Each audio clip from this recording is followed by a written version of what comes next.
Alors on a monté cette association suite à une, on va dire, à une demande de personnes qui avaient envie que la danse africaine se pérennise. Elle a commencé dans le cadre de Fenêtres ouvertes et donc on a ensuite pris le relais au niveau de l'association Universal Culture.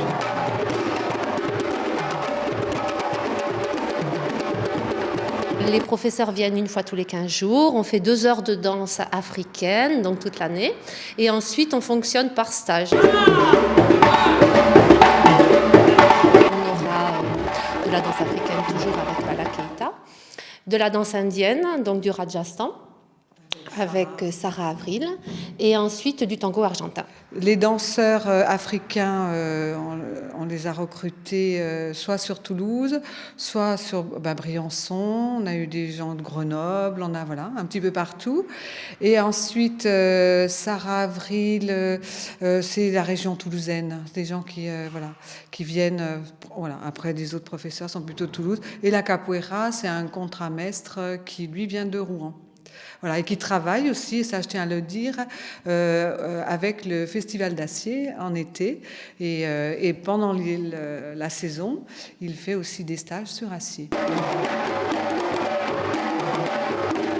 Et également Festidance avec les étudiants de l'IUT qui proposent leurs projets et leurs mémoires à partir de la Casamance Sérail, à partir de tout ce qui tourne autour d'un lycée, d'un parrainage d'un lycée en Casamance. De même qu'on est intervenu souvent sur Africa Jar en animation sur la petite scène. Enfin, voilà. Justement, les professeurs s'adaptent très bien au niveau de chacun. Donc chacun y trouve son compte. On peut être débutant, avoir pratiqué depuis plusieurs années. Chacun va y trouver son compte. Ce qui nous intéressait aussi, c'était au-delà de la danse, c'était de remettre la danse dans son contexte culturel.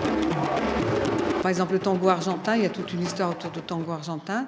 Nous, ce qu'on trouve important, c'est que le tango, les gens viennent danser, mais connaissent aussi toute l'histoire du tango argentin. Parce que je crois qu'après, c'est au travers du corps et du plaisir qu'on va apprendre à être ensemble et à bouger, qu'on saura si ça convient ou pas. Et puis avec toute l'ouverture culturelle qui va avec.